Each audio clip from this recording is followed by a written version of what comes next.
శ్రీరాముడు ఈ పేరు వినగానే మనకేం గుర్తొస్తోంది? కేవలం ఒక దేవుడా లేకపోతే ఒక ఆదర్శవంతమైన జీవన విధానమా? ఈరోజు మనం శ్రీరాముడి జీవితం వెనుక ఉన్న లోతైన అర్థమేంటో తెలుసుకుందాం.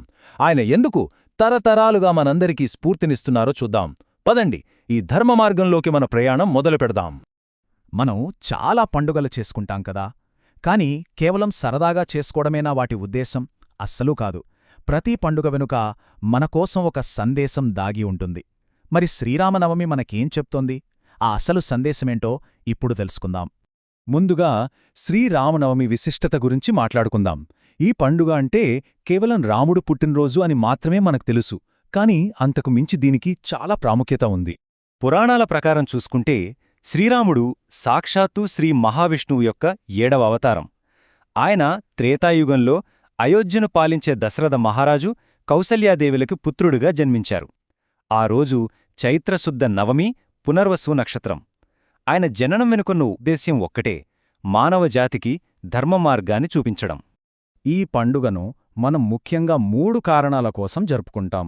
మొదటిది శ్రీరామ జయంతి, అంటే మనందరికీ తెలిసినట్టు రాముడి జననం. ఇక రెండవది అదే రోజున జరిగిన సీతారాముల కళ్యాణం. ముఖ్యంగా భద్రాచలంలో అయితే ఈ వేడుక కన్నుల పండుగగా జరుగుతుంది. ఇక మూడవది, అన్నింటికన్నా ముఖ్యమైనది, ధర్మరక్షణ. రావణుడిని సంహరించి అధర్మంపై ధర్మాన్ని గెలిపించిన విజయానికి ఇదొక ప్రతీక అన్నమాట. సరే, ఇప్పుడు ఈ పండుగకు కారణమైన ఆ వ్యక్తి గురించి తెలుసుకుందాం. ఆదర్శ పురుషుడు శ్రీరాముడు. అసలు రాముణ్ణి ఆదర్శ పురుషుడు అని ఎందుకంటారు? దాని వెనక ఉన్న కారణమేంటి? రాముడికి ఉన్న ఒక గొప్ప బిరుదు మర్యాద పురుషోత్తముడు. దీనికి అర్థమేంటంటే ఆయన కేవలం రాజుగా పుట్టినందుకు దేవుడు కాలేదు, తన నడవడికతో తన ప్రవర్తనతో దైవత్వాన్ని సంపాదించుకున్నాడు.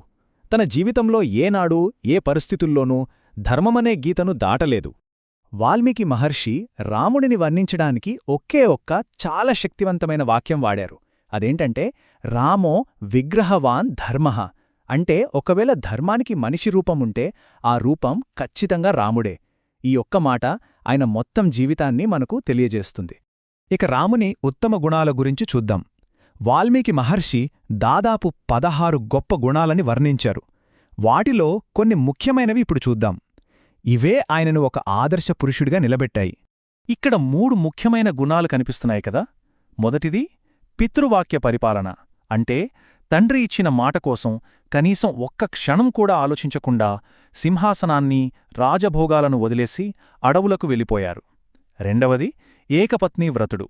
ఆ కాలంలో రాజులకు చాలామంది భార్యలు ఉండటం సర్వసాధారణం, కాని రాముడు మాత్రం తన జీవితాంతం సీతమ్మకు మాత్రమే అంకితమయ్యారు. ఇక మూడవది శరణాగత రక్షణ. తనను నమ్మి శరణుకోరి వచ్చిన శత్రువు సోదరుడు విభీషణుడికి కూడా అభయమిచ్చి కాపాడారు. రాముడిలోని మరో అద్భుతమైన గుణం సమత్వభావం, అందర్నీ సమానంగా చూడటం. ఇక్కడ చూడండి, వేటగాడైన గుహుడిని తన సొంత సోదరుడిలా అక్కున చేర్చుకున్నారు. శబరీ భక్తిని మాత్రమే చూసి ఆమె ఇచ్చిన ఎంగిలి పండ్లను కూడా ఎంతో ప్రేమగా స్వీకరించారు.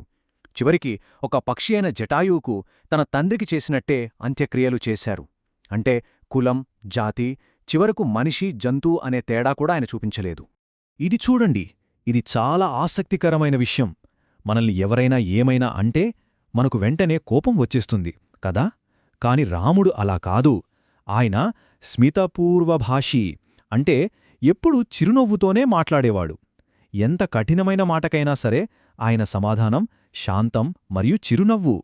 ఆయన సంయమనానికి ఇది ఒక గొప్ప నిదర్శనం. సరే, రాముడి వ్యక్తిగత గుణాలు చూశాము. మరి ఆయన పాలన ఎలా ఉండేది? ఇప్పుడు ఆదర్శపాలనైన రామరాజ్యం గురించి మాట్లాడుకుందాం. రామరాజ్యానికి పునాదిలాంటిదొక్కటే సూత్రం. ప్రజల క్షేమం రాజు వ్యక్తిగత సంతోషం కన్నా చాలా గొప్పది. ప్రజాభిప్రాయానికి విలువివ్వడం ఆయన పాలనలో మొదటి కర్తవ్యం.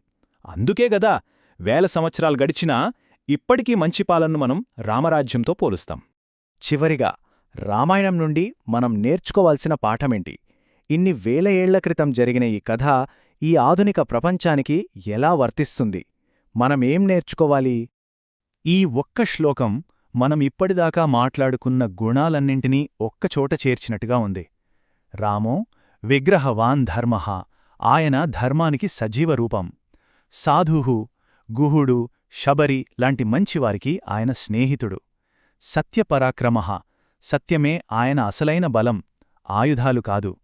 అంతిమ విజయం ఎప్పుడూ సత్యానిదే అని తన జీవితం ద్వారా నిరూపించారు. శ్రీరాముడి జీవితం నుండి మనం నేర్చుకోవలసిన అసలైన పాఠం చాలా సులభంగా అనిపిస్తుంది, కాని దానిలో చాలా లోతైన అర్థముంది. అది ఒక సూత్రం. అవును, రామాయణమంటే కేవలం ఒక యుద్ధం గురించిన కథో లేదా ఒక రాజు కథో మాత్రమే కాదు. అది అంతకు మించి ఒక కొడుకుగా, ఒక భర్తగా, ఒక సోదరుడిగా, స్నేహితుడిగా, పాలకుడిగా, అన్నింటికంటే ముఖ్యంగా ఒక మనిషిగా ఎలా జీవించాలి అనే ఒక్క ప్రశ్నకు సమాధానమే రామాయణం. అదే శ్రీరాముడు మనందరికీ ఇచ్చిన శాశ్వతమైన వారసత్వం. ఈ శ్రీరామ నవమికి ఆ గొప్ప ఆదర్శాన్ని మనమందరం స్మరించుకుందాం.